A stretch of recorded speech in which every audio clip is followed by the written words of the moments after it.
आदरणीय दादा रोज साहब। सबको जय जोहार। हमारे मंच पे विराजमान उन महापुरुषों को नमन करना चाहूंगा। बाबा भीमराव अंबेडकर जी, तात्या मामा, बिरसा मुंडा, इन महापुरुषों को नमन, जिन महापुरुषों की वजह से आज ये लोकतांत्रिक व्यवस्था के तहत ये जो चुनाव हो रहा है और आज हम विधायक बने हैं और सांसद चुनाव लड़के आए हैं, ये अवसर देने वाले ये महापुरुष हैं। ये महापुरुष नहीं होते,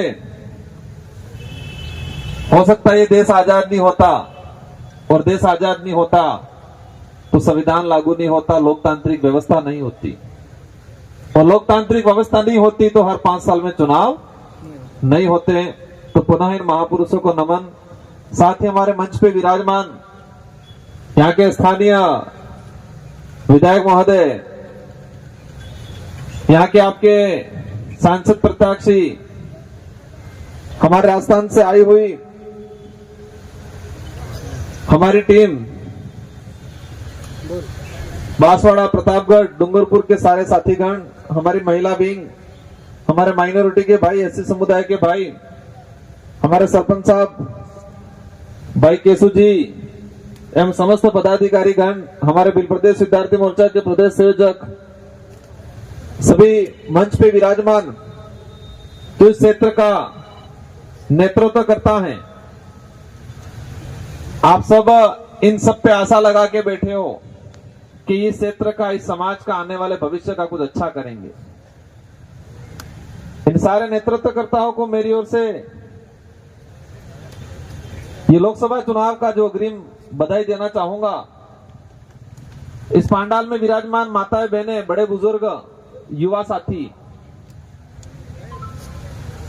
शायद भारत देश के अंदर ये इलाका ऐसा होगा, यहाँ ये सभा ऐसी होगी, ये पार्टी ऐसी होगी कि तपती धूप में, कड़ी धूप में, कहीं फ्रीज कूलर नहीं लगा है, तपती धूप में लोग बैठे हैं, जनता आराम से सुन रही है।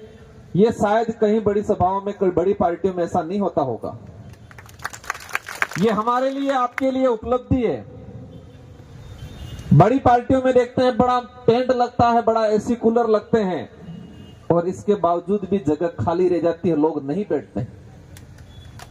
और यहां पर कोई ज्यादा व्यवस्था नहीं है, हल्की सी छाया है, धूप है, इसके बावजूद भी हमारे बड़ा बुजुर्गों से लगा के हमारी माताएं, बहनें, युवा साथी सब सुन रहे हैं। आज मेरा इस कार्यक्रम में, इस लोकसभा चुनाव के दौरान पहला कार्यक्रम है, लेकिन ये जरूर कहूंगा, मध्य प्रदेश वालों ने आज आमंत्रित किया है, मैं आया हूं, यहां पहला कदम रखा है। इस चुनाव में भी आज का दिन मेहनत करेंगे जी जान से, और अपन सब मिलके बालू सिंह जी को जिताएंगे। और आने वाले समय में भी अब आपने बुला ही लिया है तो हर तरफ से आपको झेलना है, आप तैयार हो जाना आप सब, क्योंकि मध्य प्रदेश इस भारत के मध्य में, इस भारत के मध्य में मध्य प्रदेश, और मध्य प्रदेश के लिए, आदिवासी समाज के लिए 47 सीटें रिजर्व है संविधान में। कितनी है? 47, 40 की 40 से 40 प्लस 7, अपने भाषा में कहें 47 आदिवासी समाज के लिए रिजर्व सीटें हैं, ताकि यहां का आदिवासी चुन के जाए और आदिवासी समाज की भलाई के लिए, हक अधिकार के लिए, इतिहास के लिए और शिक्षा के लिए मध्य प्रदेश की विधानसभा में जाके बोले, ये प्रावधान किया है। और 47 एसटी रिजर्व जो सीटें हुई हैं इन महापुरुषों की वजह से, इन महापुरुषों ने त्याग दिया, बलिदान दिया, शेड्यूल 5 इलाका लागू कराया, संविधान में आदिवासियों का प्रतिनिधित्व तैयार करने के लिए एसटी की रिजर्व सीटें की 47, 7 दिल्ली भेजने के लिए रिजर्व किए। 7 है क्या मध्य प्रदेश में? 6 सीटें एमपी की रिजर्व किए। ये गर्व की बात है, ये गर्व की बात। हमारे पूर्वजों के त्याग बलिदान के बाद ये एसटी रिजर्व हुई, वो गर्व की बात है। लेकिन दुख की बात यह है कि इन सीटों से जाने वाले साथियों ने आज तक हमारे समाज की, क्षेत्र की जनता के संवैधानिक प्रावधान को लागू करने की बात नहीं की। पहली बार भारत आदिवासी पार्टी से और जय संगठन से भाई हमारे गए, यहां के आप लोगों ने उनको जिताया और जिताने के बाद कमलेश्वर जी को भेजा और समाज की बात की। देश की आजादी के बाद पहली बार हुआ होगा। ये आज तक इसलिए नहीं हो पाया कि हम हमारी ताकत को पहचान नहीं पाए। इंसान या कोई भी समाज तभी ग्रोथ कर पाता है कि उसकी ताकत क्या है उसको पहचान ले। और हम, हमारे पूर्वज कांग्रेस बीजेपी ने आज तक बारी बारी से लूटा था। कांग्रेस और बीजेपी के नेताओं ने बारी बारी से लूटा था और हमारी जो ताकत है उस ताकत को नहीं बताया। और हमारी ताकत है वो वोट है। क्या है? वोट। ये मत जो है जीरो से हीरो बनाता है और हीरो से वापस जीरो भी बना देता है। ये वोट जनता के पास में, इस देश को चलाने की चाबी आप लोगों के पास में है।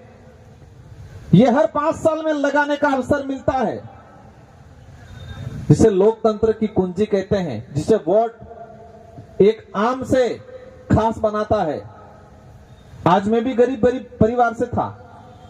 मेरे को 2018 में मेरे विधानसभा क्षेत्र की जनता ने विधायक बनाया और दूसरी बार 70,000 वोटों की लीड से जिता के फिर भेजा मेरे को। और आज बांसवाड़ा डूंगरपुर के कार्यकर्ताओं की जनता ने मुझे सांसद चुनाव लड़ाया और मैं 100% यकीन के साथ कह सकता हूं, क्योंकि मेरे कार्यकर्ताओं ने दिल से मेहनत की और हम दिल्ली जाएंगे, अवश्य जाएंगे। तो मैं कोई ताकतवर नहीं हूं, मैं कोई ताकतवर नहीं हूं, मैं कोई बड़ा इंसान नहीं हूं। जनता ताकतवर है और एक बार बनने के बाद जनता की भावना के अनुरूप मैंने काम किया, इसलिए मुझे दोबारा बनाया जनता ने।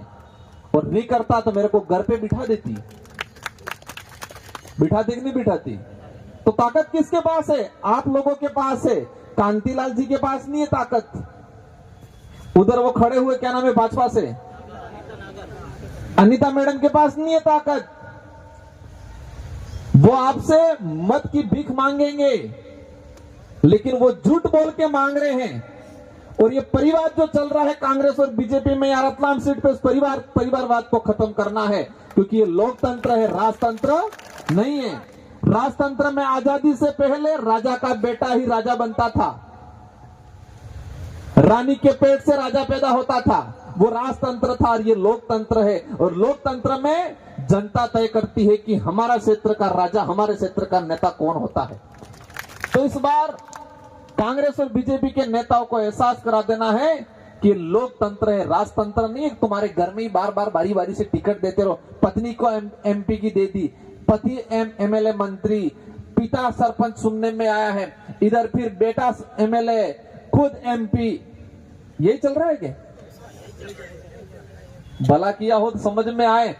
आज तक शेड्यूल 5 के हमारे बच्चों में, गांवों में शिक्षा नहीं मिल रही है, गरीबी है। हमारा जो आदमी अनाज पका रहा है उसको उचित मूल्य पे इन शहरों में